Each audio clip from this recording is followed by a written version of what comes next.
अस्सलामुअलैकुम दोस्तों, क्या हाल चाल है। ओमान में खारजियों की जॉब्स के ऊपर नई पाबंदियाँ, और जो सुबह आपसे वीडियो शेयर की थी उसी का सिलसिला आगे चल रहा है। एक नई पाबंदी का ऐलान किया गया है और ये सितंबर से जो है इसकी इम्प्लीमेंटेशन भी हो जाएगी, यानी इसके ऊपर अमल दरामद सितंबर इसी साल जो है वो शुरू हो जाएगा।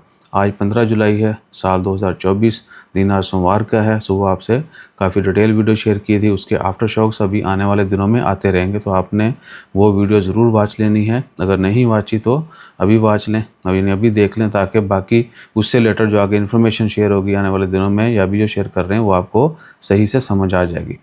तो जॉब्स बयान में एक जॉब जो ट्रक ड्राइवर्स की है, हैवी ट्रांसपोर्टेशन की है या मॉडरेट ट्रांसपोर्टेशन कह सकते हैं, उसमें है रेफ्रिजरेटर ट्रक।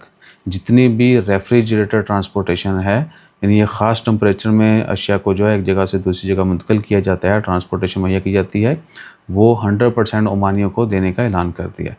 ये ट्रक जो हैं, रेफ्रिजरेटर ट्रक जितने भी हैं, बेशक वो ओमान में कहीं पे भी ऑपरेट हो रहे हैं, जो ओमान से ऑपरेट होंगे उनके ऊपर है। जो बाहर मुल्कों से इधर आते जाते हैं उनके ऊपर पाबंदी नहीं है। सो ओमान में रेफ्रिजरेटर ट्रक की, बेशक वो किसी भी टाइप का हो, कहीं पे भी हो, कुछ भी कर रहा हो, वो सिर्फ ओमानी ही चलाएगा। पोर्ट के अंदर, पोर्ट के बाहर, बल्कि पोर्ट से रिलेटेड सुबह दोस्त ने एक इन्फॉर्मेशन शेयर की थी, तो मैं उनकी ज़ुबानी उनसे रिक्वेस्ट करता हूँ कि वो इंटरव्यू दें।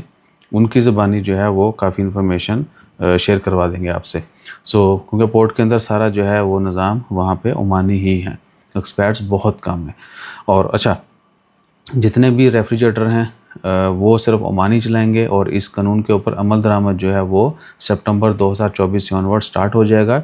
और थोड़ी सी और भी इंफॉर्मेशन शेयर कर दें कि सुबह जो आपको बताया था ट्रांसपोर्टेशन का, लॉजिस्टिक का, उसके बाद आईटी सेक्टर का, तो वो जॉब्स ग्रेजुअली कम की जाएंगी और वहाँ पे ओमानाइजेशन टारगेट जो है उसको ग्रेजुअली फिल किया जाएगा। यानी यकदम नहीं होगा जिस तरह ये किया जा रहा है। अभी महीना, 1.5 महीने का टाइम है, 15 जुलाई है, आगे देख लें आप 31 और आगे अगस्त जो है, तो 1.5 महीना रहता है। सितंबर से जो है फिर इसके ऊपर अमल दरामद शुरू हो जाएगा। और दूसरी जॉब्स जो हैं उनमें क्या था कि वो 2025 में उनके ऊपर अमल दरामद होगा और आस्ता आस्ता 2027 तक जो है उनको 100% तक ले जाया जाएगा। अच्छा, एक और चीज़ आपसे यहाँ पे शेयर करनी है, वो है, अल्लाह आपका भला करे, कि जो लोग ऑलरेडी काम कर रहे हैं क्या उनको फौरी छोड़ना पड़ेगा। तो हमारा जो ख्याल है वो ये है कि जिस तरह 2 साल पहले टाइम दिया गया था फ्यूल टैंकर्स को और जितने भी एग्रीकल्चर की ट्रांसपोर्टेशन थी हैवी, उनको, कि जिनके वीज़े हैं वो जब तक वीज़ा ख़त्म नहीं होता काम करते रहेंगे। जैसे उनका वीज़ा ख़त्म होगा तो वो सेम जॉब के लिए रीन्यू नहीं होगा और किसी नए बंदे को भी उस टाइप का वीज़ा नहीं दिया जाएगा। तो इसमें भी एक्सपेक्टेड है कि यही होगा कि जिनके वीज़े हैं, जो काम पे हैं, वो लगे रहेंगे, उनके वीज़ा रीन्यू नहीं होंगे, ना किसी दूसरे बंदे को या उनको दोबारा नया वीज़ा उस काम का नहीं दिया जाएगा, रेफ्रिजरेटर ट्रक ड्राइविंग का। तो ये सीन पड़ा है जी। बाकी अल्लाह ताला खैर रखे, उम्मीद है आने वाला वक्त सबके लिए अच्छा होगा। मेहनत जो है सबसे पहले वो शर्त है, और बेशक काफ़ी टफ़ टाइम चल रहा है, और ये भी कि ग्राउंड रियलिटी आपको कोई बता नहीं रहा है।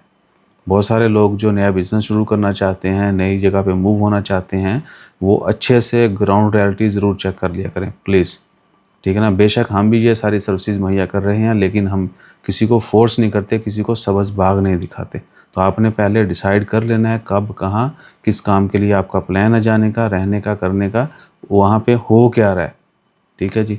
अच्छे से जब जान बूझ लें तो ही उसके ऊपर एक्शन लें। जज़ाकल्लाह, अल्लाह हाफ़िज़।